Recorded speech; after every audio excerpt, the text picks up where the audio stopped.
記得以前有個老師講過啦，就係話只要你堅持一樣嘢做10年咧，你將佢落地咧，咁你一定係專家嚟嘅。我而家追呢個摺紙夢咧，都追咗19年㗎啦。我係 K， 我係一個摺紙藝術家。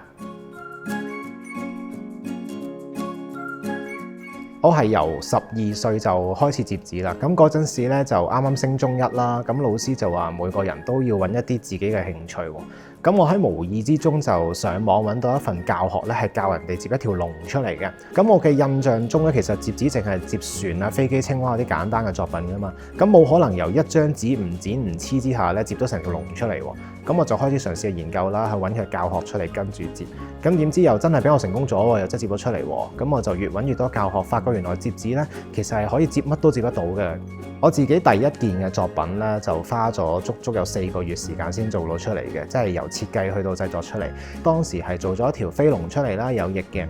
咁我就發覺喺網上揾到啲教學咧，其實好多嘅飛龍咧都唔係我自己想做嗰個形態。咁我就自己去諗啦，不停學習啦，咁就將唔同嘅結構擺埋一齊試下做唔做得到啦。咁斷斷續續咧，其實真係用咗成4個月嘅時間咧，先至可以成功做到一個作品出嚟。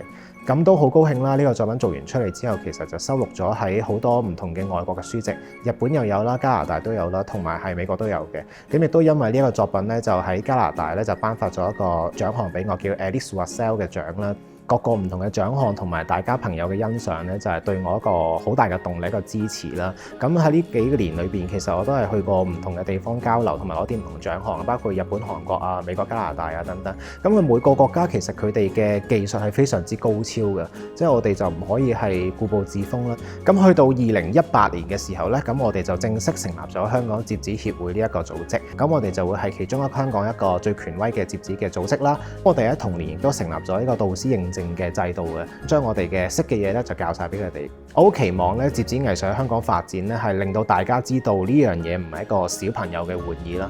我而家追呢個摺紙夢咧，都追咗19年㗎啦。喺當中都經過好多嘅挫折啦。喺香港嚟講就真係好少人中意摺紙嘅。咁大家都會將摺紙同紙紮咧係擺埋一齊嘅。咁有好多嘅活動，例如可能啲婚禮咧，我哋外國婚禮都會有好多一啲紙嘅花藝裝飾啦。但係喺香港係唔得嘅，佢哋會覺得呢樣嘢係紙紮啦，咁就唔係咁吉利。咁喺外國咧，其實呢啲係摺紙嘅作品咧，每一件都係賣得到錢嘅。但喺香港嚟講，大家就覺得呢張都係一張紙啦，你點樣摺都係張紙嚟嘅。咁嘅價值可能真係10幾蚊咁樣，佢哋唔會用幾千蚊去買呢件作品。但我哋當中付出嘅時間咧，去摺呢件作品咧，其實係遠遠低於連最低工資都冇嘅，因為我哋真係要花好多時間先做到件作品嘅。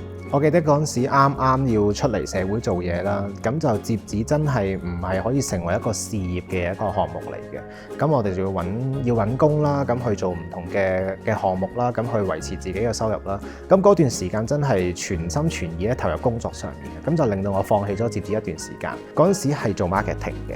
事業上咗軌道嘅時候咧，咁我就開始 pick up 翻呢個摺紙啦。咁但係我喺我工作上面學到嘅嘢咧，原來係可以用翻喺摺紙上面嘅。咁有好多設計嘅技巧啊，或者好多嘅市場推廣嘅技巧咧，令到我可以將摺紙呢件事咧，更加可以容易地發揚光大，令更加多人咧去認識得到。